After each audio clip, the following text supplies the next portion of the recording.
Hola, kalian pernah nggak sih dengar istilah resesi? Buat yang baru dengar istilah ini, jadi resesi itu adalah penurunan signifikan dalam aktivitas ekonomi yang berlangsung lebih dari beberapa bulan. Biasanya terlihat dalam produk domestik bruto atau PDB real, pendapatan real, lapangan kerja, produksi industri, dan penjualan grosir eceran yang menurun. Atau bisa dibilang resesi itu kayak penurunan kegiatan dagang dan industri. Sedangkan kalian tahu sendiri kan, negara kita tuh mayoritasnya adalah pedagang. Entah itu dagangan di pasar atau dagang di dunia online. Mulai dari dagang pakaian, makanan, properti, pokoknya nggak jauh-jauh deh sama dunia perdagangan dan industri. Nah, terus kalau terjadi resesi tahun depan, kira-kira penyebab dan cara menyiapkan diri buat ngadepin resesi ini gimana ya?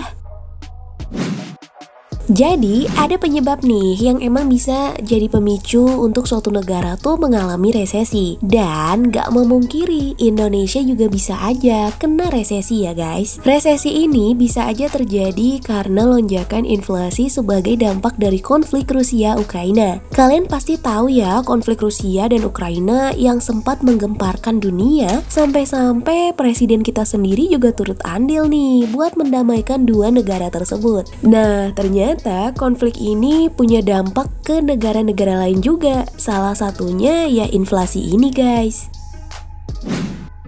Peningkatan inflasi tersebut diikuti oleh kebijakan pengetatan moneter oleh bank sentral di negara Eropa dan Amerika dengan menaikkan tingkat bunga acuan yang akan berdampak juga pada negara lain. Apalagi kalau sampai bunga acuannya meningkat nih, maka biaya modal dan bunga kredit yang akan ditanggung sebuah bisnis juga bakalan naik. Dampak lanjutannya biasanya sih diikuti lagi nih sama mata uang lokal yang jadi melemah terhadap mata uang asing.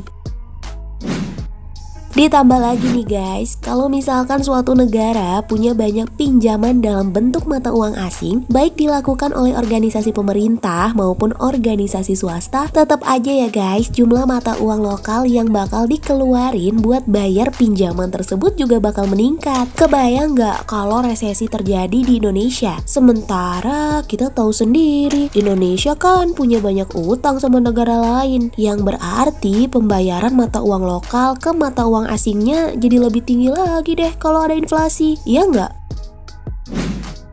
Nah, terus gimana cara menyiapkan diri buat ngadepin resesi ini? So, untuk kita sebagai masyarakat, kita bisa mulai mengantisipasi terjadinya resesi dengan mencari alternatif tambahan penghasilan. Dan jangan ngandelin gaji tetap kalian aja ya guys. Selain itu, kalian juga harus tetap melakukan investasi ya guys, karena ternyata investasi adalah salah satu cara efektif buat ngelawan dampak negatif dari inflasi. Investasi yang aman dilakukan antara lain deposito, emas, ataupun surat berharga yang diterbitkan oleh negara. Tapi kalau kalian pengen investasi di saham, kalian sebaiknya investasi pada saham-saham yang bergerak pada sektor industri yang defensif, supaya bisa tetap bertahan meskipun ada krisis. Sementara untuk negara kita sendiri bisa mulai prepare nih buat ngadepin resesi dengan cara menyediakan layanan perbaikan kritis, menjual kebutuhan pokok konsumen, memberikan pelayanan terisolasi, menyediakan produk atau layanan yang dibutuhkan, mulai mengurangi dan tidak menambah beban pengeluaran, melihat dan terus menganalisis pasar global, serta mencermati kondisi perkembangan ekonomi di negara lain. Jadi buat para anggota DPR yang kemarin katanya mau beli TV, pikirin dulu dong sebelum merencanakan sesuatu. Udah tahu Indonesia banyak hutang, inflasi dan resesi bisa terjadi dengan mudahnya.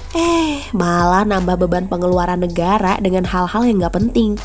Pusing deh ya sama tingkah para wakil rakyat ini. Oke guys, itu dia penyebab dan cara menyiapkan diri dari resesi yang kabarnya bakal terjadi di tahun 2023. Tapi kita berdoa semoga ekonomi Indonesia dan negara lainnya tetap stabil dan adem ayem aja ya guys. Oke lah, seperti biasa, jangan lupa tidur ya.